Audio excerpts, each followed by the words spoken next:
솔루션 같은 이런 종목들 얘기를 드렸었죠. MNC 솔루션 38선 저점 2차 저점 딱 들어왔다가 그대로 감아 돌려가지고 지금 되돌아 들어가는 흐름 나오고 있고요. i3 시스템 같은 경우는 좀 많이 내렸습니다.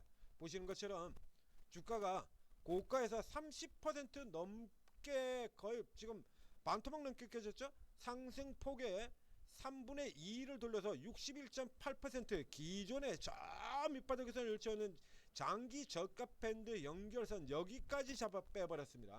그래서 현재 위치에서 친다 그러면 방산으로 들어가는 종목들 중에서 가장 싼 위치, 가장 좋은 위치에 놓여져 있는 종목이 바로 이 i3 시스템이 되겠다는 얘기죠. i3 시스템은 역시 방산인데 기존의 주가에서 보시는 것처럼요, 이거 그냥 주가만 보셔도 이거 간단히 답이 나오는 건데요. 이게 엉망인 기업 같으면 이게 주가가 이렇게 올라 들어올 리가 없죠. 자, i3 시스템이 뭐 하는 회사냐라고 하면 시장에 그렇게 굉장히 유명한 회사가 아니라 자주 나오는 회사가 아니기 때문에 방산이 저렇게 잘 나가고 이 종목이 이렇게 잘 나와가지고 코스닥 종목에 13만원까지 이렇게 저 10만원 선에서도 그냥 뭐 더 밀리지 않고 그대로 뚫고 가서 13만원까지 들어갔죠. 그만큼 좋다라는 얘기입니다. 방산주. 자, 그래서 앞쪽에 전방 산업이 이제 강하게 들어가면서 요 1500 여기서 잠깐 일단 정체 상황을 보였었어요. 퍽퍽 뛰어 들어왔다가 그리고 올해 이제 다시 재기돼 가지고 툭툭 튀어나가죠. 내년 내후년 더 세게 돌아간다 이렇게 전망이 되어 있습니다. 이 상반기 같은 경우는 이번 2분기 같은 경우는 다른 방산주들은 이번 2분기가 실적이 굉장히 좋았는데요. 얘 같은 경우는 이번 2분기가 조금 좋지 않아요. 그래서 주가 요거 이제 핑계대고 그냥 내리 까가지고 뭉개버렸던 거고요. 좀 전체적으로 친다라고 하면 얘 같은 케이스도 마찬가지가 되는데요. 이게 한 개 분기 이렇게 똑 떨어졌다 그래서 이게 전체적인 업황 자체가 이렇게 계속 잘 나가고 계속해서 쭉 이어져 가는 기업이 방산 사이클 자체가 꺾여지질 않았고 얘도 그대로 타고 가는 기업이 한 개 분기 상황이 실적이 나빠졌다 그래가지고 피크아웃이라고 얘기하면 안 되죠. 이건 기관 방식입니다. 그러니까 주가 패들고 들어가는 기관 방식이에요. 자, 예전에 요거와 정반대되는 케이스들을 지금 여러 번 보여드렸죠. S&T 다이나믹스라든가 풍산이라든가 이건 기관 방식이라니까요. 이런 방식에 속으시면 안 돼요.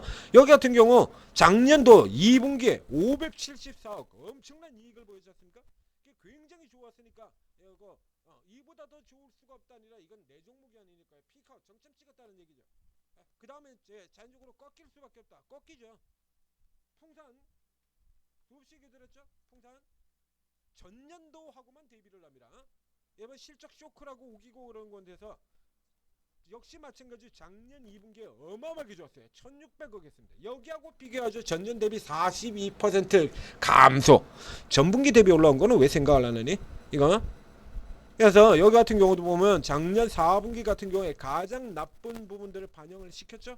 그러고서 이제 치고 돌아 들어가서는데 이건 반영 안 하고 그래서 주가 여기까지 떨어지고 나니까 뭐 낙폭이 과도하는 등 어쩌고 저쩌고 또 헛소리 쭉쭉 나왔지 않습니까? 풍산 같은 경우에 여기 같은 경우도 마찬가지예요. 지금 이런 기업들 같은 경우는 이건 내려갈 수가 없는 게요.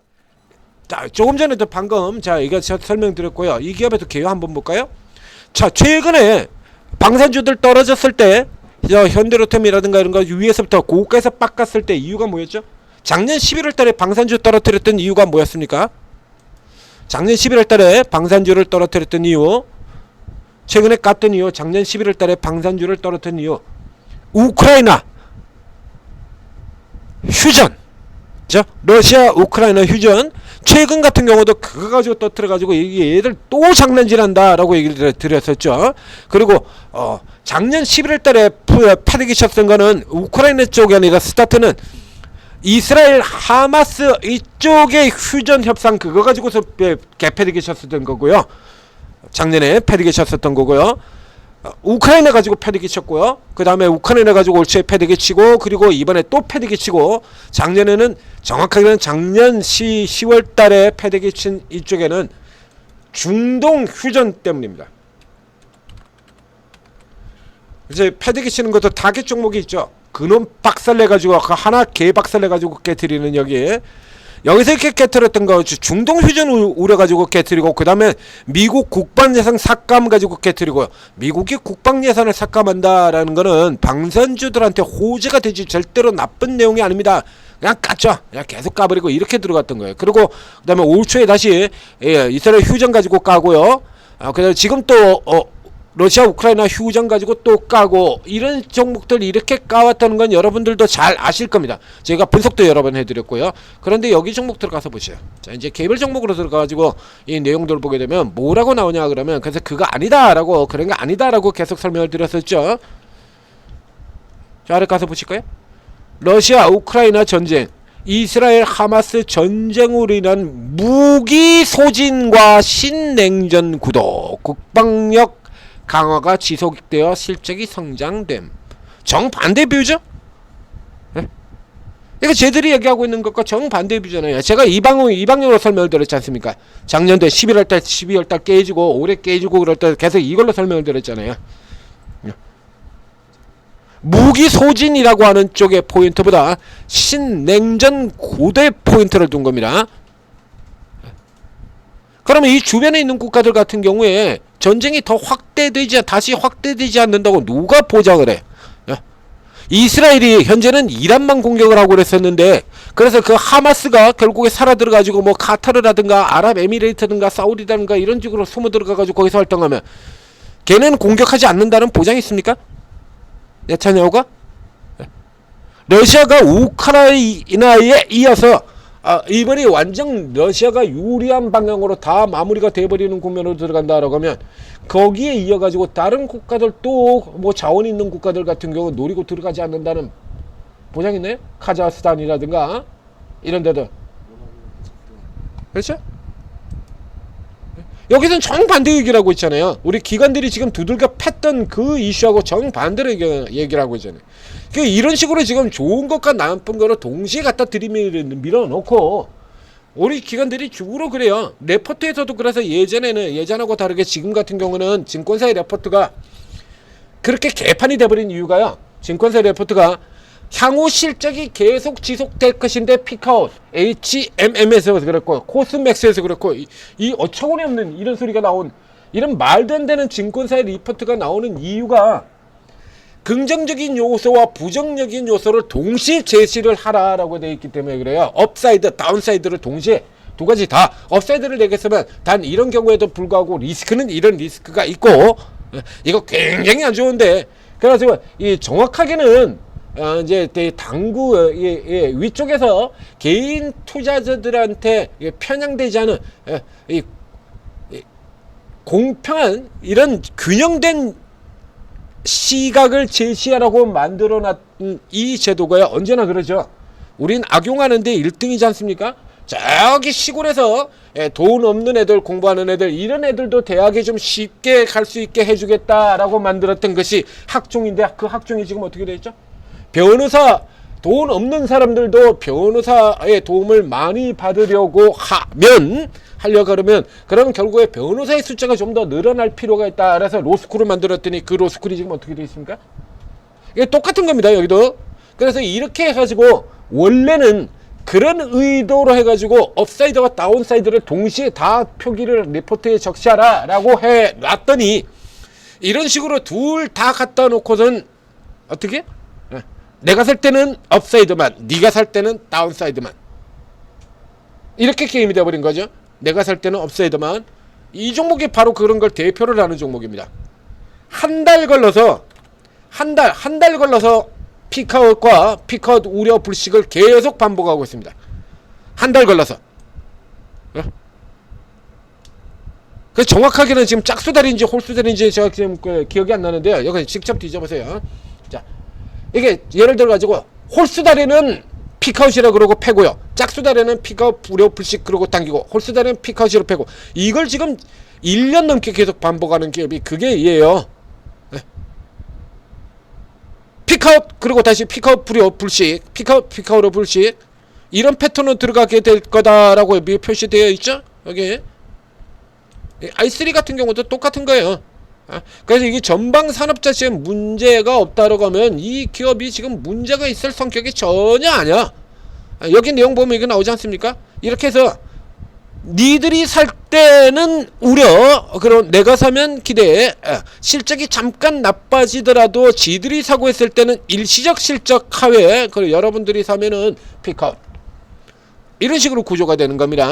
살짝 이제 넘어 들어가서, 이건 넘어 들어가야 되는 거죠. 넘어 들어가야 이제 본격적으로 스타트가 되는 거예요. 지금 현재 바닥 따지고 있는 셈이 되는 거고요. 이제 바닥에서 바닥 면하고 반등 잡아 들어가는 초기죠. 이 기업은 지금 뭐 굉장히 파괴력이 강하고 유명한 기업, 그런 쪽에 들어가지 않기 때문에 이 변동 시세가 잘 안 납니다. 이 변동형 시세가 이런 게 나온다라고 하면 그건 진짜로 뚫고 들어가서 간다라고는 표기나 마찬가지가 된다는 거예요. 역시 마찬가지, 고가에서 슈팅이 나올 때는 파는 거고요. 그러니까 추세 벽에 이렇게 막혀 있다가 변동이 나올 때, 막혀 있다가 뚫고 돌파하는 양봉 시세가 나올 때입니다. 지금 카이스를 캐치한다면 이 9만원선 같은 경우 되겠죠. 이 선에서 지난번처럼 이렇게 막혀가지고 횡보를 하거나 하다가 돌파로 들어가게 되면 노리는 건 두 가지 방향입니다. 돌파하게 되면 이때 노리시거나, 아니면 자, 이거 들어가는 경우에 자, 전체적으로는 이건 내려가서 지금 깨지는 형태라, 이렇게 해서 돌아 들어왔다 역N자로 작살나는 형태의 구조의 종목이 아니죠, 방산이. 자, 그런 쪽의 종목이 아니기 때문에 이렇게 밀려 내려가서 가장 많이 만드는 패턴은 뭐죠? 이거? 여기서 이렇게 지금 고가에서 눌리는 것 같은 경우에 제일 많이 등장하는 건 이거라고 얘기했죠. 연삼각.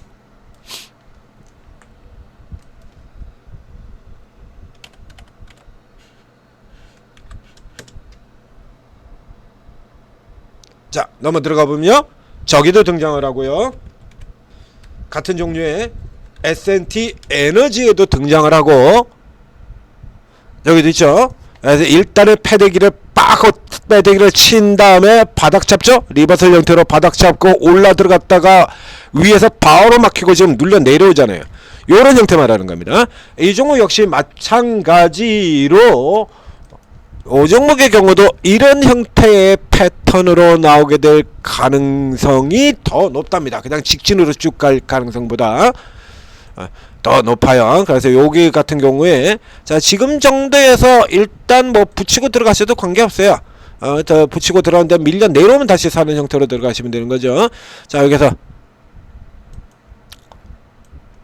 들어가고요, 앞에 보셨던 것처럼 이렇게 그 다음에 다시 빠져나온 다음에 다시 이렇게 돌아 들어가거나, 혹은 이제 방산주들이 그 사이에 다시 어떤 모멘텀을 받고 급등하는 형태로 들어가면 요게 기본 표준 두 개가 기본이고요. 그 다음에 하나는 예외의 케이스가 하나 삼각 하나 만든 다음에 그 다음에 요 지점이죠. 저 돼 있는 여기서 그대로 바로 빠져나가는 N자형으로 들어간다는데, 이거 N자형으로 가는 것보다는 요렇게 뛰어나가는 형태로 가는 요 가닥으로 보시는 게 좋습니다. 그러니까 지금 현재로 친다 그러면 이게 단타형 종목은 아닌 거죠. 이제 조금 호흡이 긴 롱스윙 형태, 그러니까 최소 일주일 이상을 투자를 하시는 분들에게 해당이 되는 종목이에요. 더 빠르게 나가는 종목을 한다라고 하면, 더 빠른 단타 종목을 판다라고 하면 방산주 이런 거 해서는 안 되죠. 방산주가 뭐 순식간에 뭐 상한가 갑니까? 안 가잖아요. 상한가는 세력주들이 가지 방산주가 죠. 방산은 지금 상한가 갈 종목이 없어요, 거의. 이제 웬만한 거 엮을 수 있는 종목들, 저 아래 대성 하이텍 같은 종목까지 다 방산으로 다 엮어놓은 상태이기 때문에 새롭게 엮을 만한 놈이 없어. 이제 새롭게 엮을 만한 거의 마지막 종목에 해당되는 게 오늘 나왔습니다. 범한 퓨얼셀. 새롭게 엮을 수 있는 마지막 종목이죠. 범한 퓨얼셀. 이 범한 퓨얼셀 같은 경우 보면 얘가 잠수함 쪽 사업을 하는 회사다라는 건 일찌감치 다 알려져 있어요. 이거 연료전지 회사입니다. 연료전지 여기도 나오지 않습니까? 선박용, 지난번에 범한 퓨얼셀 분석할 때도 설명드렸던 부분이죠. 수소 전기버스, 발전용 연료전지 이렇게 되어 있어요. 그래서 현재 실제로 실적이 나오는 것 같은 경우, 두산 퓨얼셀 같은 경우 이제 이쪽에서 나오는 거죠. 역시 마찬가지 발전 쪽에서. 근데 여기 보시는 것처럼 잠성종 연료전지 이렇게 되어 있지 않습니까? 여기서 앞쪽에다가 포인트를 더 버리면 방산이 되는 거예요. 잠수함이라든가 뭐 이런 쪽에서 이게 공조 사업한다 그래가지고 방산주로 엮어버리고 그러잖아요. 실제 다 그렇게 엮여 있습니다 지금. 실제 다 엮여 있어요. 그것도 맞는 얘기잖아요. 그러니까 군함 같은 경우는 이제 수주가 늘어나게 되고 그러면 거기에 필요한 부품이라든가 이런 거 들어가는 회사들 같은 경우 맞죠? 방산 영향 받는 거 조선 영향도 받고 방산 영향도 받고 군함 같은 경우는 방산이기도 하고 배 조선이기도 하고 그러니까요. 그러니까 SX 엔진 같은 종목이 그래서 방산과 조선 둘 다 하지 않습니까? 이 같은 경우 앞쪽에다 포인트를 두면 방산이고요, 뒤쪽에다 포인트를 하면 수소입니다. 예, 수소기업 수소 대표주죠. 근데 현재까지 시세로 보면 방산은 없어요. 그냥 수소만 있습니다. 이런 것처럼요. 두산 퓨얼셀이 올라 들어가면서 두산 퓨얼셀이 계속해서 치고 올라 들어가면서 수주 늘어나고 이번에도 수주 받고 지금 치고 들어가고 있죠. 이거 올라 들어면서 따라 들어가는 거예요. 방산이 없어요. 그러니까 사실상 이제 새로 엮을 수 있는 방산의 마지막 주자가 등장을 한 겁니다. 그러니까 더 이상 새로운 건 없습니다. 그렇기 때문에 이런 케이스가 아니면은 기존에 이렇게 이미 알려져 있는 방산 같은 경우는 한 방에 가는 거 없어요. 그러니까 요 같은 경우는 이제 저가에서 넣어가지고 길게 먹는 형태로 가는 이런 케이스가 되는 거고요. 단타를 누린다면 범원 같은 거 이런 거 요 세력주들 많이 있지 않습니까? 그런 걸 누리셔야 되는 겁니다. 그래서 그런 세력주들은 저희 천재투자팀에서도 아침에 지금 일찌감치 범원 수혈세 같은 경우 벌써 분석이 나가 있죠. 추천도 나가 있고 더 갈 수 있을 것이다. 저거 이제 반영 처음 된 거니까 당연히 더 간다라고 봐야죠. 요런 종목들 세력주들 다 찾아내고 있다는 얘기입니다. 구글 플레이 스토어, 애플 앱스토어 각 스토어에서 한글로 오르고 검색해서 채팅앱 다운받아서 설치한 다음에 간단한 무료 현금 입장하시면 이 실전 투자로 관련된 각 실전 투자 대회에서 수상을 한 경력이 있는 전문가들이 24분이나 되는 전문가들이 이런 종목들 튕겨져 나온 종목들 재료, 테마, 세력 어떤 형태거든 골고루 다 섞여 있습니다. 그다음에 여러분 일단은 다 들어가시는 게 좋아요. 다 들어가셔가지고 이 중에서 나한테 수익 많이 내는 분들 요거만 남겨두면 그래서 차례대로 하나씩 빼란 얘기예요. 맞지 않는 거 이렇게 빼고 난 다음에 결국엔 맨 마지막으로는 이렇게 6명 정도 나한테 수익 제일 많이 내줬던 나하고 가장 잘 맞는 사람들이 이렇게 남게 되겠죠. 그러면 이제 이 안에서 시작해가지고 여기 쭉 눌러 앉아 있으면서 이제 그 다음서부터 이제 계속해서 쓸어 담으면 되는 거예요. 자, 오늘도 성공 투자하시기 바랍니다.